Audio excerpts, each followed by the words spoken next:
bazoué batie na Nord Kivu wana. Dans quelques jours awa festival Amani ezobanda na Goma. Mais okomona ndenge festival ane kosala plein. Okomona ndenge bato bakokende kobina. Okomona ndenge ba innocent bakokende kobina kuna. Est-ce que eza pona biso tangu o biso tosala tokende kosala ba festival wana? Bien que bitumba ezali, mais bato nanu basengeli batelema ezali ba garçon nanu ya Kivu. C'est vrai bitumba ezali na Congo. Mais bato baza kokufa ezali bato ya Kivu. Mais quelle est l'attitude bato ya Kivu bazali nango? Attitude ezali nini? Na plus de 2500 km.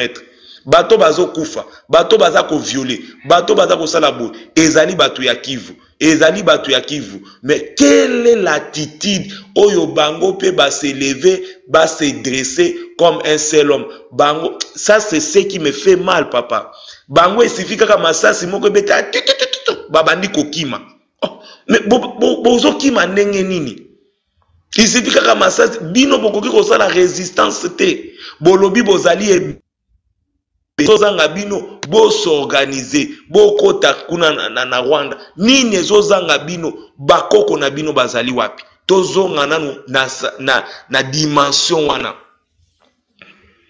bakoko na bino bazali wapi ba chef coutumier na bino bazali wapi ba notable na bino bazali wapi pour que batika mboka moko oyo bambula na bambula batu bazo kufa batu bazo non papa radi tokoki condamner nanu Congo te. Moi je suis de l'Est nga naza na botami na Goma na za muta Bukavu. Est-ce que oza koyeba yango? Je dis ça que bandande bato bazo sala ba commerce balingi ko futa douane te. Tu sais méthode nini basala ka papa radi? Soki ayena marchandise ayena marchandise na ye euti Dubai euti boy akei alloué ba rebelle bakobeta masasi journée mobimba yazo kotsa biloko na ye. C'est comme ça que oza komona ke malgré baguerre wana mekita na Goma okomona ndenge si il y a des endroits au Congo oyo mabele eza cher kende ko se renseigner papa ezali na Goma. Ezali na Goma na Goma kokoka kosomba surtout na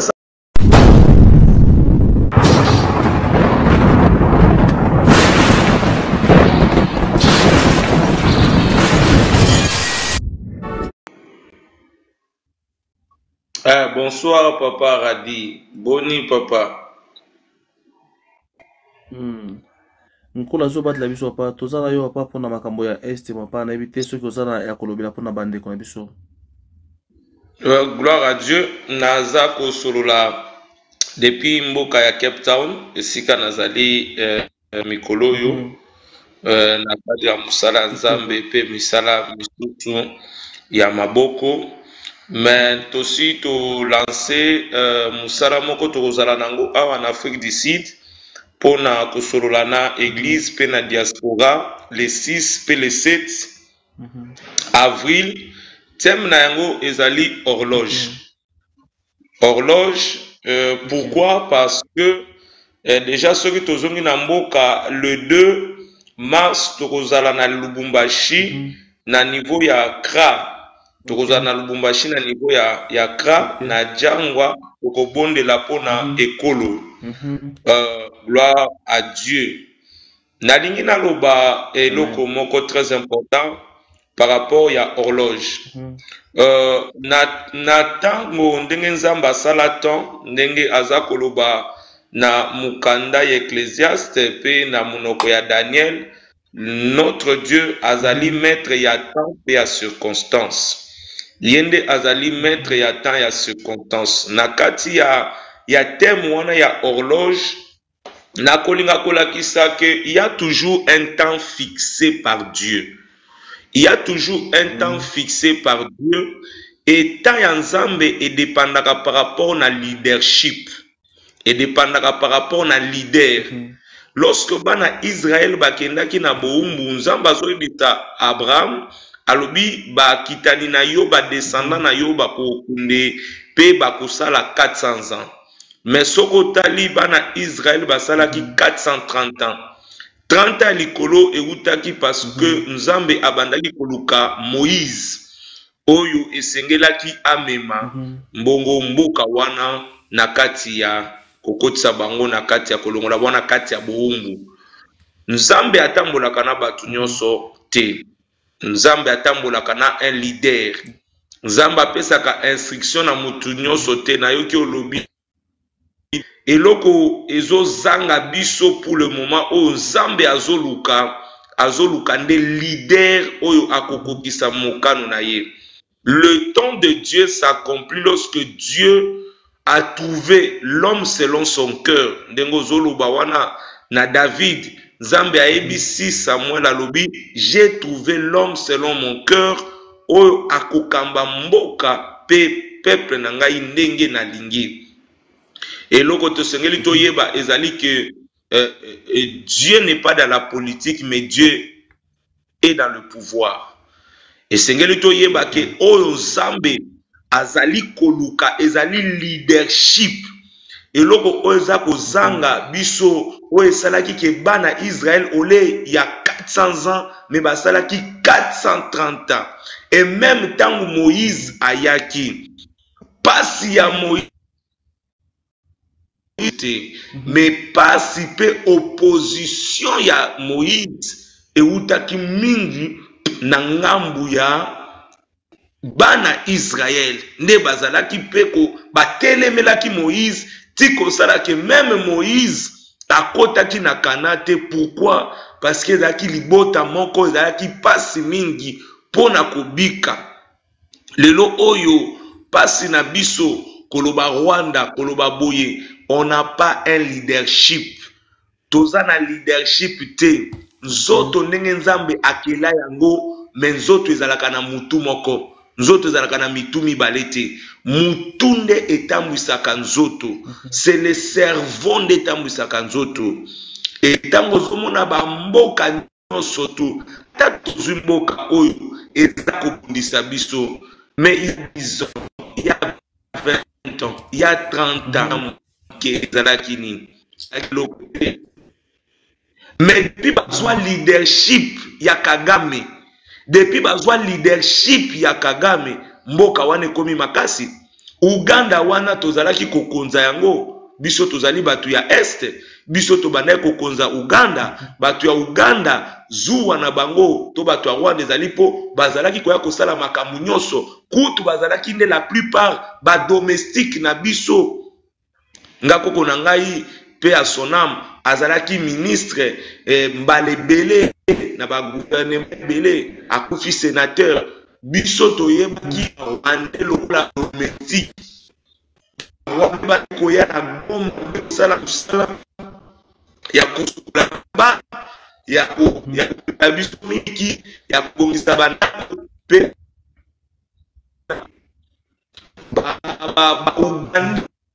baza koya kokanzela Bunya pe na nzela ya Butembo oyo ezalaki ba première ville commerciale ya Congo. Première ville commerciale ya Congo Libu oyo ezalaki ba première ville commerciale ya Congo. Dangu Bemba Saolona aye na Butembo akuti organisation ya ba entrepreneur, akuti organisation ya ba homme d'affaires. Déjà ba homme d'affaires ya Butembo babandaka déjà kokende Dubaï vers les années 90. Babandaki déjà kozwa ba Land Rover na bango, bazokende na Dar es Salaam, bazokende na ba port ya ba Mombasa, akuta bango organisé na ba coopérative. C'est comme ça qu'il est rentré na Kinshasa a ekosala ANESA, association ya ba homme d'affaires d'Isaïr. Oyo yazalaki logo la premier président. Et ANESA wana nde eye comme fake. ti lelo tozali na fek euta nde bongo e zuwa wana nde baugande bamonaki ndenge bato bazalaki kosorganize etango bango bazwi leadership ya Museveni aza wana depuis combien des années. Donc papa eloko ezali kasi ezali leadership. Kongo ezali lokola ndako, Kongo ezali lokola nzoto ya mutu esengeli esala, tosengeli tozala na un leadership fort, tototika kolela za kopesa exemple mukie. Lorsque Russie Poutine abengisaki ba africain na sommet ya Afrique Russie, ba Burkina Faso bakendaki, ba Mali bakendaki, mais biso Congo totikalaki na Kinshasa ona kosepela kosala francophonie. Totikalaki na Kinshasa tosepela kosala francophonie elongo na Macron. Mais na mutu francophonie wana ezali Mushikabo. C'est une rwandaise. Quel insulte ya kozwa biso pays, premier pays qui francophone tokende kozala na président ya organisation comme Rwanda et Rwanda basi balongwa na francophonie bakoma na Commonwealth, mais baza toujours France aza ko protéger Amérique aza ko protéger et Uganda Museveni azosala biso G lokola azali kosele lokote, mais ye na bakodeko ne baza koboma batukuna, ye na bakodeko ne baza kotiwe bandeko na biso, et Museveni azwa kokosa pouvoir que alingi asala banzela wana azolinga asala ezali pona nini po aza na facilité ya kokota ozomona. Donc soki tozongi na liloba ya Nzambe esengeli koyeba ke Nzambe alukaka la méthode de Dieu c'est l'homme.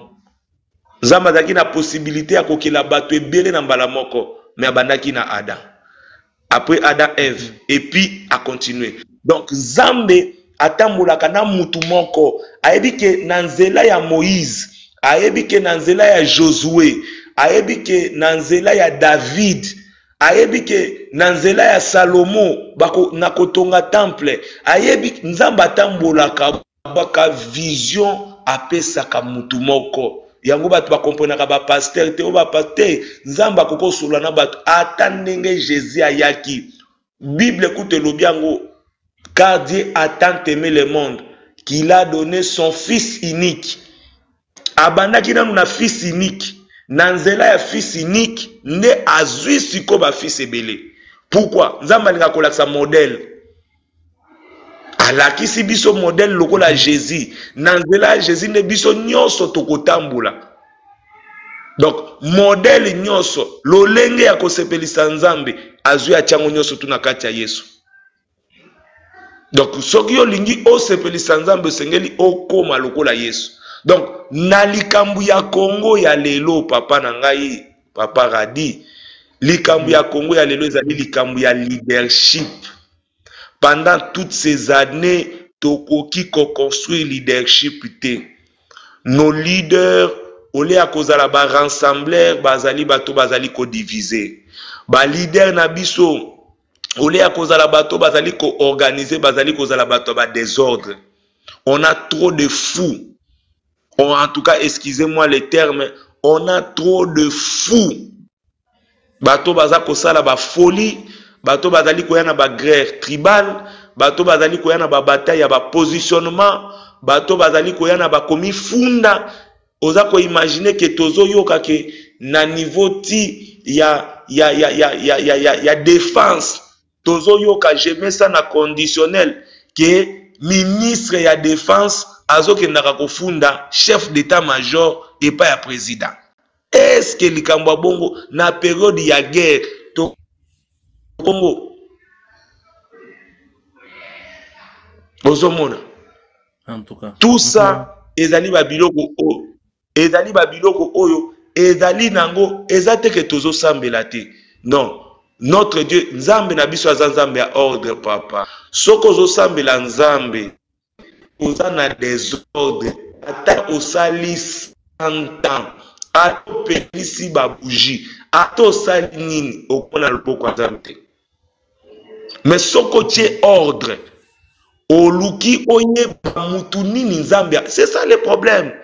Olingi oyeba mutu nini nzambe aponi, nzambe aponi nani, nzambe alingi nani akamba. Soki boyebi ye bozwi ye botie place wana botambola ozomona. Mais biso ba sentiment, biso ba sentiment ezali, ba tribalisme ezali oyo azui bandeko ne bakomi koloba te batu mususu te kaka biso kaka boye. Tout ça là ezali biloko moko spirituellement eza ko fragiliser biso, spirituellement eza ko fragiliser Congo. Mutu nyonso tu alingi intérêt na ye ozomona. Leadership ezali te, bakozwa un gouverneur bazwe batie na Nord Kivu wana. Dans quelques jours awa festival Amani ezobanda na Goma. Mais okomona ndenge festival ane kosala plein, okomona ndenge bato bakokende kobina, okomona ndenge ba innocent bakokende kobina kuna. Est-ce que eza pona biso tangu o biso tosala tokende kosala ba festival wana? Bien que bitumba ezali, mais bato nanu basengeli batelema ezali ba garçon nanu ya Kivu. C'est vrai bitumba ezali na Congo. Mais bato baza kokufa ezali bato ya Kivu. Mais quelle est l'attitude bato ya Kivu bazali nango? Attitude ezali nini? Parce que Kinshasa ezali na plus de 2500 km. Bato bazo kufa, bato baza ko violer, bato baza ko sala boye, ezali bato ya Kivu, ezali bato ya Kivu. Mais quelle est l'attitude oyo bango pe ba se lever, ba se dresser comme un seul homme? Bango, ça c'est ce qui me fait mal papa. Bango esifi kaka masasi moko beta babandi kokima. Oh, mais bozo kima ndenge nini? Isifi kaka masasi bino bokoki kosala résistance te. Bolobi bozali ezozanga bino bo s'organiser bokota kuna na Rwanda nini ezozanga bino bakoko na bino bazali wapi? Tozonga nanu na dimension wana. Bakoko na bino bazali wapi? Ba chef coutumier na bino bazali wapi? Ba notable na bino bazali wapi? Puke batika mboka moko oyo bambula na bambula batu bazo kufa, batu bazo non papa Radi tokoki condamner nanu Congo te. Moi je suis de l'Est nga naza na botami na Goma na za muta Bukavu. Est-ce que oza koyeba yango? Je dis ça que bandande bato bazo sala ba commerce balingi ko futa douane te. Tu sais méthode nini basala ka papa Radi? Soki ayena marchandise ayena marchandise na ye euti Dubai euti boy akei alloué ba rebelle bakobeta masasi journée mobimba ya zokotsa biloko na ye. C'est comme ça que oza komona ke malgré baguerre wana mekita na Goma okomona ndenge si il y a des endroits au Congo oyo mabele eza cher kende ko se renseigner papa ezali na Goma. Ezali na Goma kokoka kosomba surtout na centre ville osomba parcelle ya 20 sur 20 na Goma soko za na ba 200,000 te na centre ville ya Goma ozwa mabele te. Imaginez. Kende kotala ndenge nini économie, ndenge nini ba hotel, ndenge nini makambo ezosalema mbongo wana ezota nde bongo ayebi ke ba marchandise nange kokota akosala ndenge nini abengi ba rebelle babeti masasi butu moyi ye ba air wana ba camion ezokota. bakope na bango ezali nini kokende kosomba balance roquette kokende kosomba minduki kokende kosomba boye bango moko kaka wana baza kosorganize bayebi kote kolte ezali bayebi c'est ce que oyokaki chef d'état major azoloba alobi il y a trop de traîtres.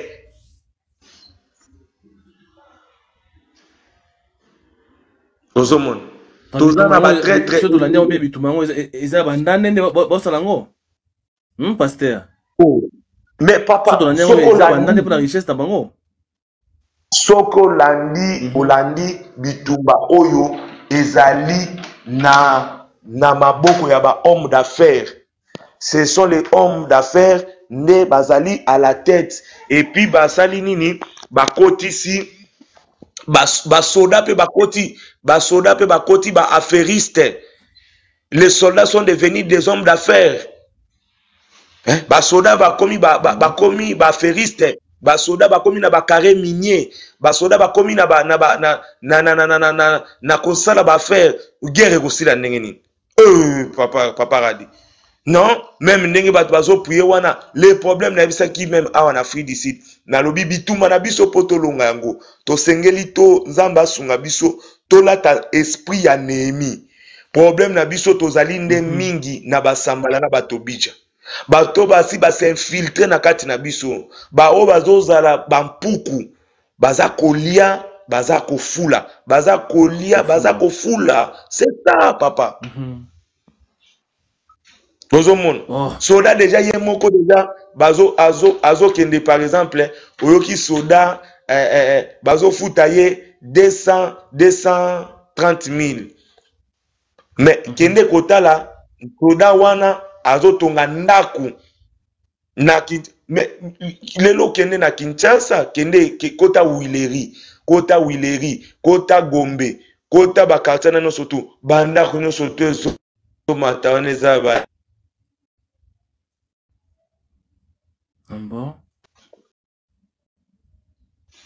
banda ko zomo nezotonga matonga mawana ezali ba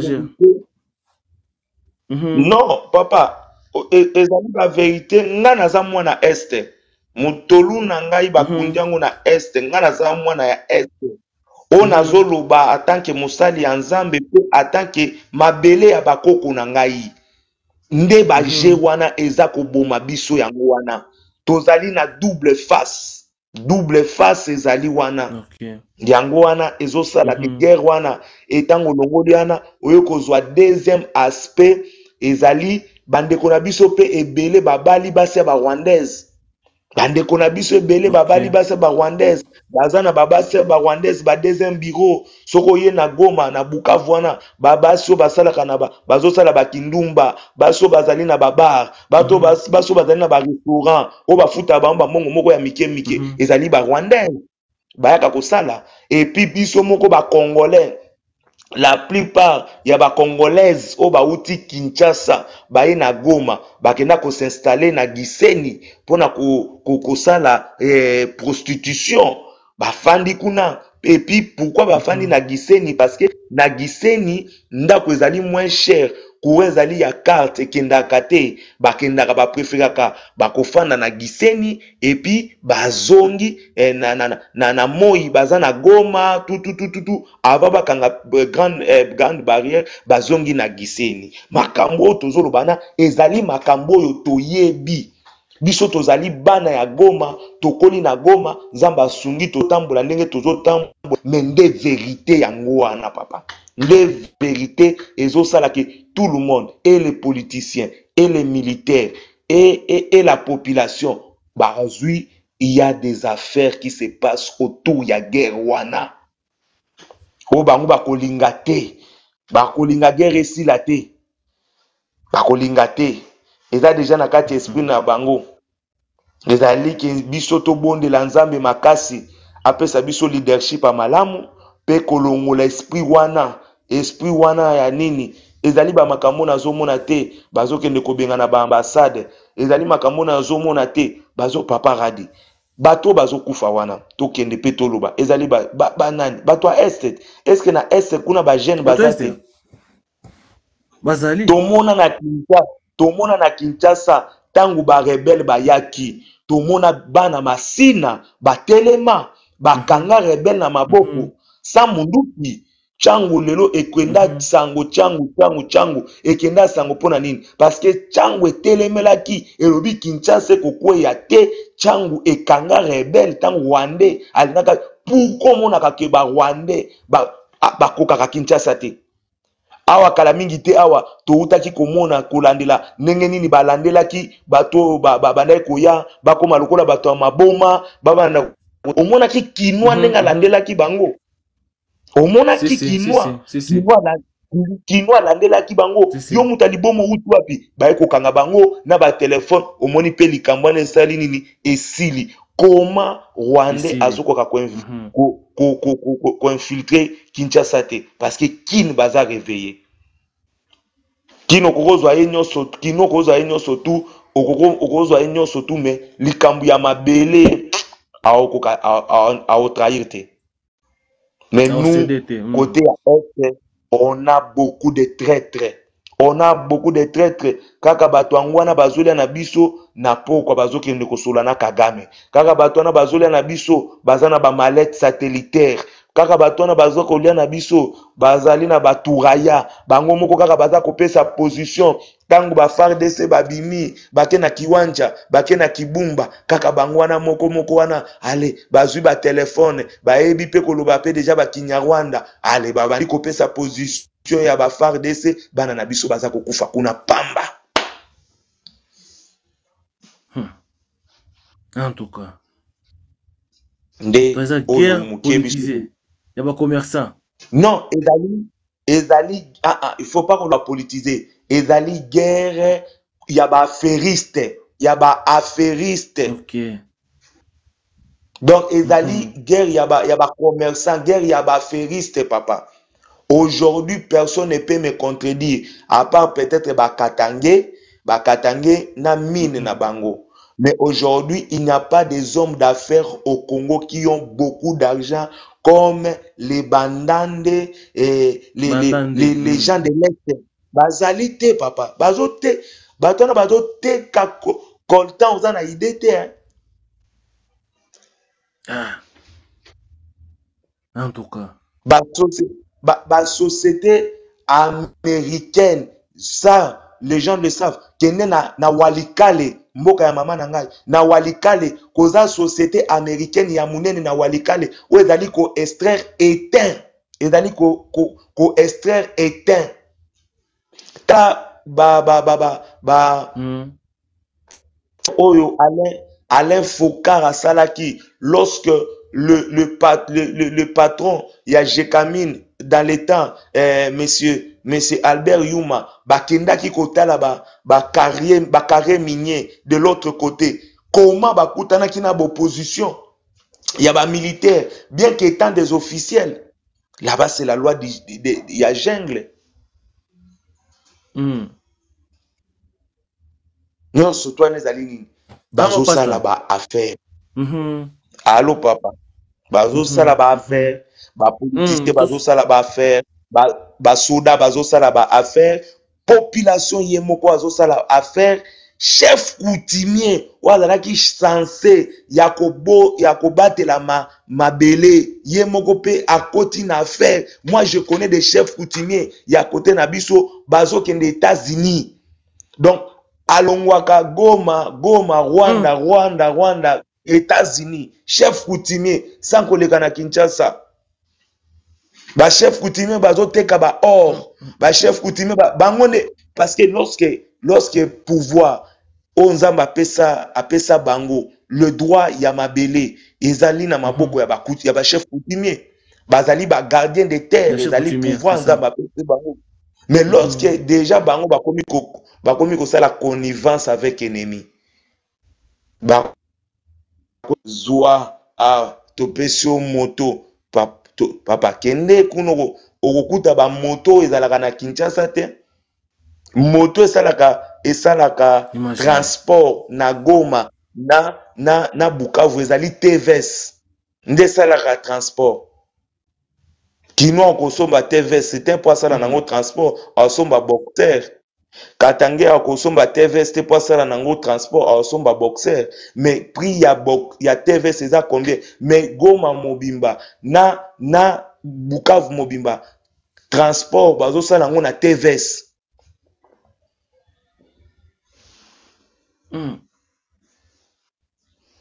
En tout cas Oyo tozalaki nango moki ya koloba yango wana me tokoloba parce que année oyo l'esprit de Dieu est tombé likolo na biso. Il faut kofungola peuple congolais misu, il faut kofungola ba jeune.